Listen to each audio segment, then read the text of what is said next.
জাতীয় নির্বাচন ও গণভোট পর্যবেক্ষণের জন্য ৮১টি পর্যবেক্ষক সংস্থার পক্ষ থেকে কেন্দ্রীয়ভাবে ৭,৯৯৭ জন এবং স্থানীয়ভাবে ৪৭,৪৫৭ জন পর্যবেক্ষণ করবেন বলে জানিয়েছে নির্বাচন কমিশন। নির্বাচনের সার্বিক পরিস্থিতি সন্তোষজনক বলে দাবি করেছে নির্বাচন কমিশন। বিস্তারিত সৈকত সাদিকের প্রতিবেদনে। আসন্ন জাতীয় নির্বাচনের সার্বিক পরিস্থিতি বাংলাদেশে অবস্থানরত বিভিন্ন দেশের কূটনীতিকদের অবহিত করেছেন নির্বাচন কমিশন। সোমবার সকালে এই বৈঠকের বিস্তারিত গণমাধ্যমে তুলে ধরেন ইসির সিনিয়র সচিব আক্তার আহমেদ। জানান, নির্বাচনের ফলাফল ও ভোট গণনা একসাথে হবে। এর কারণে ভোটের ফলাফল প্রকাশে দেরি হবে বলেও উল্লেখ করেন তিনি। আচরণবিধি লঙ্ঘনের বিষয়েও সাংবাদিকদের প্রশ্নের জবাব দেন। আচরণবিধি ভঙ্গের বিষয়টা আপনারা ৩০০ কনস্টিটিউয়েন্সিতে ৩০০টা electoral enquiry and adjudication committee আছে, তাদেরকে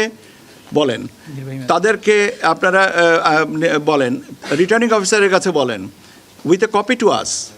আমরা এখান থেকে এই জিনিসটাকে ফলো আপ করবো। একটা সরকারি চাকরিজীবী, একটা যারা আপনার ভোট ব্যবস্থার সাথে জড়িত আছেন তারা, আর যারা আইনি হেফাজতে আছেন, এদের ব্যালট আজকে থেকে ডিস্ট্রিবিউশন শুরু হয়েছে।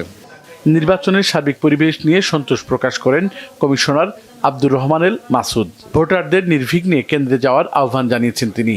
এ সময় জাতীয় পার্টি, ঋণখেলাপি ও দ্বৈত নাগরিকদের নির্বাচনে অংশ নেওয়ার বিষয়েও কমিশনের অবস্থান ব্যাখ্যা করেন। কোনো পার্টির নাম উল্লেখ না করে আমি বলি, বাংলাদেশে বর্তমানে যে সমস্ত দল তাদের রেজিস্ট্রেশন বহাল আছে, প্রত্যেকের জন্য সমান সুযোগ আমরা সৃষ্টি করেছি এবং তাদের উপর কোনো বাধা, যেহেতু আইনি বাধা নেই, তারা নির্বিঘ্নে নির্বাচনে অংশগ্রহণ করতে পারবে। আমরা খুব আশাবাদী যে এই পর্যন্ত যত পরিবেশ দেখেছি, আমি মনে করি পরিবেশ অনেক ভালো আছে এবং আমরা সুষ্ঠু নির্বাচন সবাই লক্ষ্য করবেন।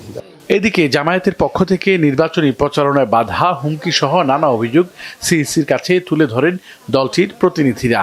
প্রতিটি কেন্দ্রে সিসি ক্যামেরা স্থাপনের দাবি তাদের।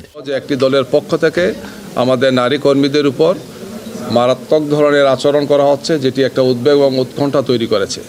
আমরা ইসিকে বলেছি, নির্বাচন কমিশনকে আমরা অনুরোধ জানিয়েছি এই ব্যাপারে ওনারা যাতে প্রয়োজনীয় পদক্ষেপ, রিটার্নিং অফিসার, আইনশৃঙ্খলা বাহিনী সহ যারা আছেন মাঠে কাজ করেন, তারা যাতে সেই ভূমিকা পালন করেন।